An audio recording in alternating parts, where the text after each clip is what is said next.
Greetings, I'm Bairnt and welcome to the One Stop Co-op Shop. Today we're going to be continuing our playthrough of Kingdom Death Monster. We just got back from taking on a level 2 antelope. We have some fantastic resources, and on top of that, all our characters made it back.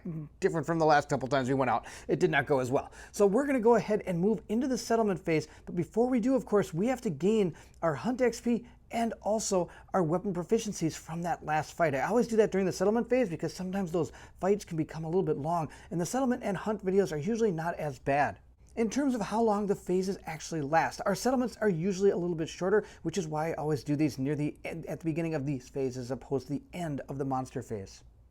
So at the end of the fight, we're going to be giving everybody 2 Hunt XP. We got 2 this time for killing a level 2 antelope. So we're going to fill in those boxes, and then we're going to reach a few milestones.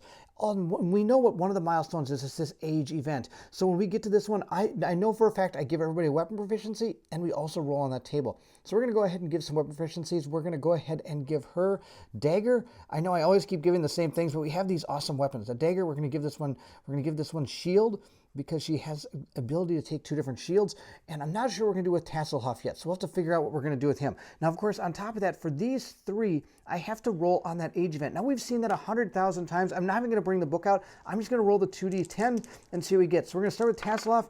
Tasselhoff got a 16.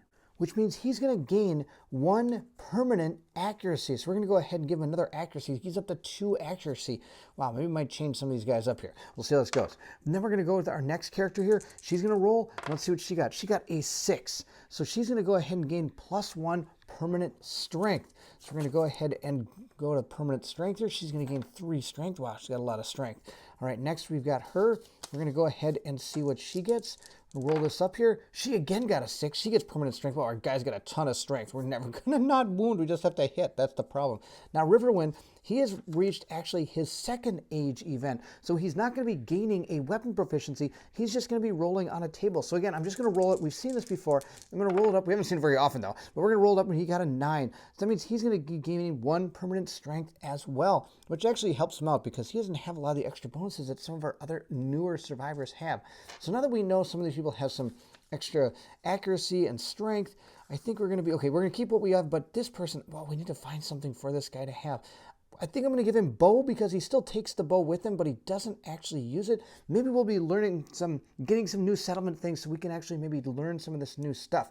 So we've gone ahead and gained our weapon for our Hunt XP. Now let's go ahead and gain our weapon proficiency. He hit with these guitars and wounded, so he's going to gain 1 weapon proficiency. The rest of them didn't have a weapon proficiency yet, so they don't gain 1. Now we're going to go ahead and move into the rest of our settlement phase. So now that we gained our Hunt XP and our weapon proficiencies, we're going to continue on with the settlement phase. We've got all our resources. We've gained back all our stuff from when we went out there hunting. We even got a couple bone blades. Don't really know what I'm ever going to do with those, but we got them nonetheless. We've set out all the stuff for our settlement phase. I'm excited to get to it. And if you're excited as well, then I need you to meet me at the co-op shop.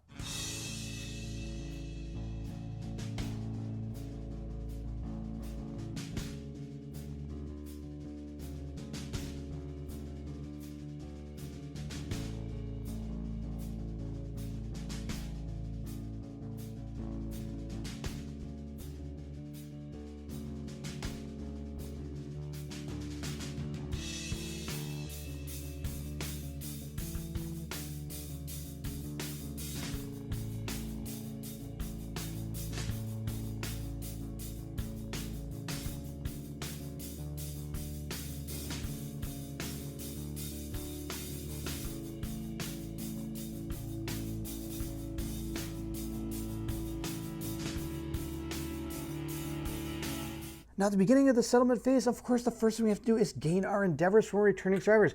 1, 2, 3, 4 returning survivors. We get 1 for cooking, and Riverwind is a tinkerer, so he gains +1 endeavor when he is a returning survivor. So we have what? 3, 6. We have 6 of these things we can do stuff with. That's pretty awesome. Now what we're going to do is we're going to continue on. We're going to update the timeline. We're going to draw a settlement event and resolve it and trigger any story events. Let's go ahead and check out our settlement sheet. So we're going into Lantern Year 16. We're going to draw a random settlement event. Check this out. We have a Nemesis encounter from the Butcher level 2, and we have to deal with the Hooded Knight yet again. Oh, she just keeps on coming. So we're going to go ahead and grab our random settlement events, and let's see what has befallen our brave survivors. We're going to go ahead and shuffle these up a little bit, and we're going to grab one.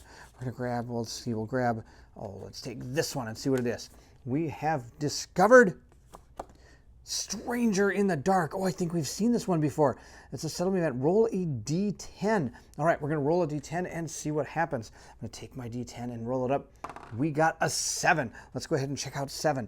It says, a stranger calmly explains that he has always been in your settlement, gained +1 population, and the new survivor has 0 present secret fighting art. Oh, I think we've had this one before. Wow, that's the second time we've gotten this. And you know what? I'm not complaining. That's really, really cool. If I remember, 0 presence fighting art, I believe means that he's always in the blind spot no matter when he or she is attacking. So that's going to be really cool. So we have our new member.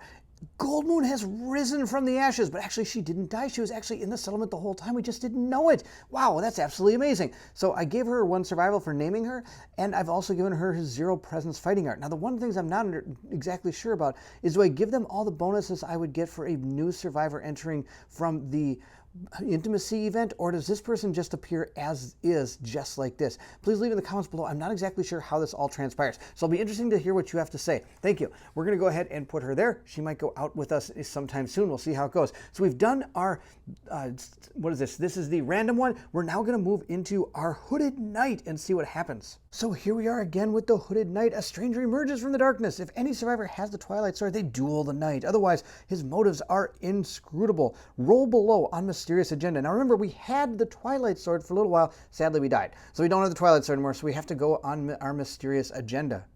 So we get to roll on this table right here and see what happens. We got a 7. Now let's go ahead and see what it says. Oh no, I think we've seen this one before. The Hooded Knight forces a tattered parcel into the hands of the returning survivor with the most hunt XP. If tied, randomized. The Hooded Knight leaves with unfinished business. If there are no returning survivors, then the knight leaves with unfinished business. Oh, that's going to be absolutely terrible, because that means Riverwind is about to get the stupid sword. He's not going to be able to use it either. It's just going to be bad news. So, of course, we've seen the tattered parcel. It says the survivors gain the Twilight Sword rare gear card and place it in their gear grid now. The survivor may select Twilight Sword as a weapon proficiency type. This weapon is cursed. That means I cannot remove it from my gear grid for any reason. When I die, I archive the card. Terrible. Just barf. And, of course, we have to add the Hooded Knight to the timeline 4 years from now. So 4 years from now puts the Hooded Knight right here. So we're going to have to see him or her again. That's awesome. Hooded Knight. I'm getting a little sick of this person. He keeps coming in, giving me a sword and killing people. That's awesome. So, of course, here is his awesome Twilight Sword. Super excited. Now, of course, this thing has a speed of 1, and it has an accuracy of 9 minus the Twilight Sword proficiency, which is absolutely fantastic. So I've got terrible accuracy. But it gets 9 strength, which is pretty cool. We're going to put that there. Riverwind is going to have that. Super excited about that. Riverwind is a beast. That's awesome. Now we're going to go ahead and move into here. We're going to update our time. We already did that. Update death count. There's nothing to update. So we're going to check our milestones. No milestones. We're going to develop. So let's go ahead and look at all the awesome things we have. We've got a pelt, a shank bone, a flat tooth, a spiral horn, a beefsteak, shank bone, a skull, a monster hide, a pelt, a monster hide, another pelt, and then I've also got these that I set aside because these are the ones I'm going to use for our innovation. Another monster bone, a monster hide, and a monster organ. So we're going to use those 3 resources and one of our endeavors, which I think I forgot to put out to use last time I did this in innovating, but we're going to go ahead and do it this time. Use my endeavor and my 3 things. We're going to grab some awesome innovations. We're going to grab 4 of these, and I'm going to try to choose from them, and I'm going to be sad because I'm going to think they're all awesome, and I don't know which one to take. That usually is what happens. So we're going to take that one, that one, that one, and that one. So those are our 4 innovations. Let's see how this goes. We have found, oh, there's that scarification. We've seen this one before. A lot of the top stuff is bad. A lot of the bottom stuff, well, actually, there's really only a couple that are actually pretty good. We got this one and this one. The other 2 aren't the greatest. All right. We're going to go ahead and see what's next. We have sculpture. This is the one where I can put a fighting art on this, but then I lose it from my actual character, but other people can learn it. Let's see here. Use study inspiration statue. Roll a D10 on a D6. You can gain the recorded fighting art. Now, does this work for secret fighting arts? I'm not sure. Record a fighting art. It just says a fighting art. I don't know if it works on secret fighting arts. Otherwise, I could do it for that 0 presence fighting, which would be pretty cool. Here's nightmare training. All right, I learned a little bit about this. I don't remember, somebody was able to talk about this for me in the comment section. It was really a neat idea. If I can roll an 8 or 9 on this and gain a weapon proficiency level, that's one way that I could get this Twilight Sword up in proficiency, because it's really tough to hit with this thing on the battlefield. But if this person just stays back and just keeps learning this, when the Hooded Knight comes to duel, I might have a chance of defeating the Hooded Knight. We also got records. Let's take a look at this. I think it's the first time we've seen this one. It says you gain the Scholar of Death secret fighting art. That's one of the endeavors. Otherwise, you laboriously create a volume about a monster you have defeated during your lifetime. Add monster name, volume X, where X is the level of the defeated monster, to the settlement record sheet. The work is exhausting. You retire. There can be up to 3 volumes for each monster. What does that even mean? I can what? I can add a monster name, volume X, where X is the level of the defeated monster, to the record sheet. Okay, I don't understand why that's a big deal, but maybe there's things that have to do with this. That might be something to take. So I've got 4 different options here, and I don't know which one to take. As usual, they all look pretty good. Now at this point, since we're not actually doing a hunt, I do want you to go ahead and tell me what you think the best plan would be, and I'm going to go ahead and pick one, and you can tell me how terrible that idea was. Scarification, I'm not a big fan of. I get +1 courage, but there's a chance of blinding or getting destroyed generals again. That's no good. I'm going to get rid of that one. But this record seems pretty good. Sculpture, if it works on secret fighting arts, I think it'd be really, really good. I don't have any other fighting arts right now. Otherwise, it'd be pretty cool. So it's between these two, the nightmare training and the records. I'm not sure what this is all about, but I could gain the Scholar of Death secret fighting art. I think we're going to take this one. Now let's just make sure from the other 2 cards I had that I wasn't gaining anything extra, like settlement gains extra when they leave or anything like that. No, it doesn't look like it. So I am going to take records. I don't know about this nightmare fighting. I get permanent accuracy and strength. That's pretty good. But look at this. I need to roll an 8 through a 10. Otherwise, I guess if I only roll a 1, then it's bad. And if I roll 2 through 7, I just lose an endeavor. And I've always got a lot of endeavors. I'm never really out of endeavors now that I think about it. These are both pretty good. Oh, wow, it's hard to take. I'm going to go with the records, and we'll see how that goes. If you think that was a terrible idea, please let me know in the comments below, and I'll make sure to switch that up maybe with this nightmare fighting. And then if I do use any endeavors here, instead I might use the endeavors on the nightmare fighting, or training, sorry, to maybe get that Twilight Sword to go up a little bit. All right, so we have taken records, and we're going to put that here, and we're probably going to use it later in our settlement event, because I've got so many of these things, it's out of control. So we're going to have to figure out what we're going to do with all of this awesome stuff. Now, of course, a couple of things I could do is I could go ahead and learn, where is it? He's right here, the sculpting or scrap smelting. I can build the blacksmith for 6 bones and 3 scrap. Now, I don't have that right now. I think I only have a few bones. 1, 2, 3, 4, 5. I got 5 bones. So I could maybe save my bones and maybe find some scrap, and we can go ahead and maybe make that blacksmith going forward. Of course, there's another settlement location I can make as well, the weapon crafter. We haven't crafted this guy yet either, which is 3 bones and a hide. But then I'd be using the bone that I'd be using for my scrap smelting. So it's kind of tough to figure out what I want to spend all this resource on. Or do I want to use all these pelts to start making more leather armor? That leather armor is pretty good. I have no problems with that. And maybe replace some of my lesser armor with better armor. Of course, making the weapon crafter or potentially the blacksmith, I can make even better armor. It's so hard to decide to do. You only have so many limited resources here. Not to mention, I'm still kind of bitter that I lost a lot of stuff when we had that big feast a long time ago. Now, of course, we do have a monster organ, a cyclops fly, 2 iron, and a phoenix finger already. Let's go ahead and take a look at the pulmonus, or was it the pulmonary one, or the plumery? There we go, sorry, plumery. See if we can use that phoenix finger for anything. We have small fingers, phoenix feather, fingers, phoenix finger. I don't think I can use the phoenix finger for anything here. It doesn't look like it. And all these are going to take like wing or feathers and stuff. And I don't have any feathers this time. So there's not a lot of stuff I can do with there. So the only thing I think I can do is maybe create this weapon crafter. But if I do this, let's see here. What's this? Oh, this is the hide. I don't want that one. We want to look at oh, here it is. The leather worker. So we need to make, what is it? Leather and scrap, leather and hide, leather and bone, leather and hide. Oh, I don't have a lot of that stuff. We got 1 leather, because I can make all this into leather. Leather, 1, 2, 3, 4, 5. I got 5 leather. 1, 2, 3, 4, 5. I can make another whole set maybe. Leather and hide. That'd be pretty good. Leather. Oh no, I don't have the hide. I have 5 leather. So I can't make it all. Okay, so maybe it's not good to make that. Let's just go ahead and make that weapon crafter for now and see what we're even going to get from that. We might find some really cool weapon to make. So I'm going to spend 3 bones and a leather. So first off, we have to make leather. Let's go ahead and figure out, oh no, sorry, hide. 3 bones and a hide. So I'm going to go 1 hide. We'll go with, do we have any regular bones? No, we got shank bones. Let's go with a shank bone and a skull. Let's go with a skull. I wonder if I gave my guys the insanity. I don't know if I did or not. And we're also going to go with, we'll go with one more flat tooth. Look, there we go.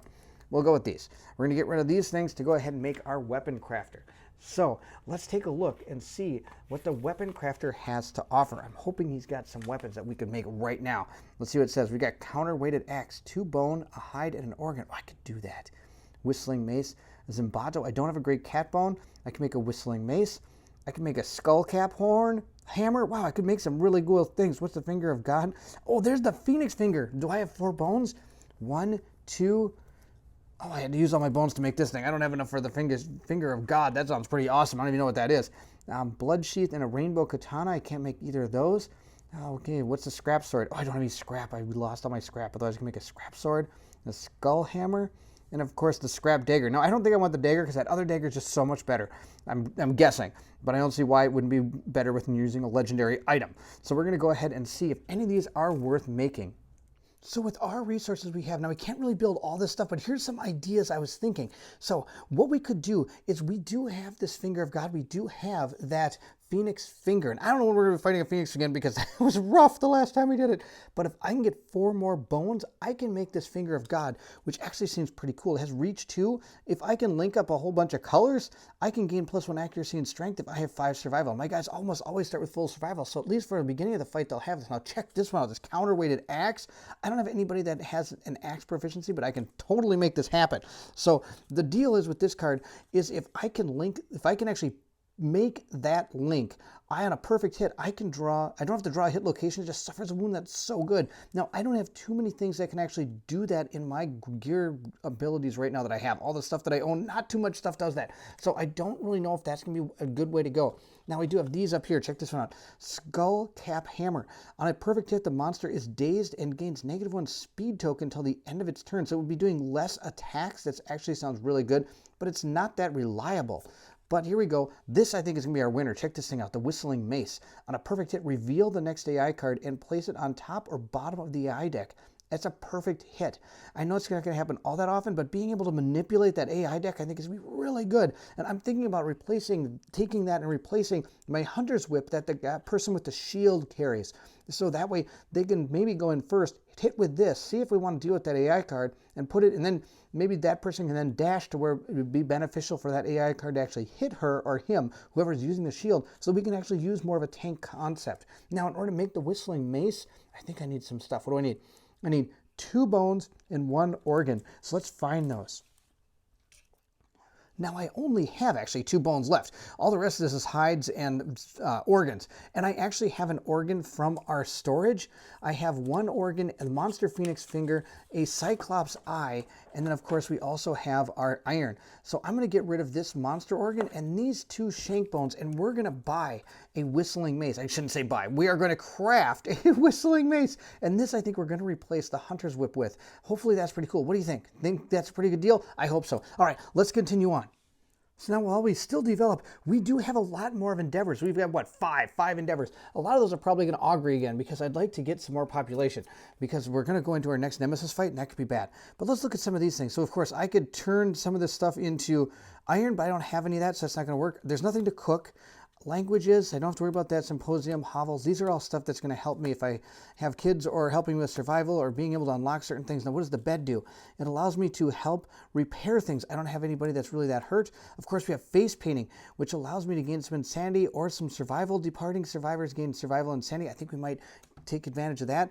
We have pictographs. I can run away. Don't need to worry about that. Now, of course, we have this one. I want to do that one too. And we have storytelling. So we have 3 different things we could probably do. I think the rest, yeah, that's about it. All right. Yep. I'm going to put those back up here. Now, we have to decide which ones of these we want to do. And if we even want to do some augury this turn, we'll find out. I think I really want to take advantage of this records. I want to, you gain the Scholar of Death secret fighting art. I want somebody to have that. So we're going to go ahead and learn that.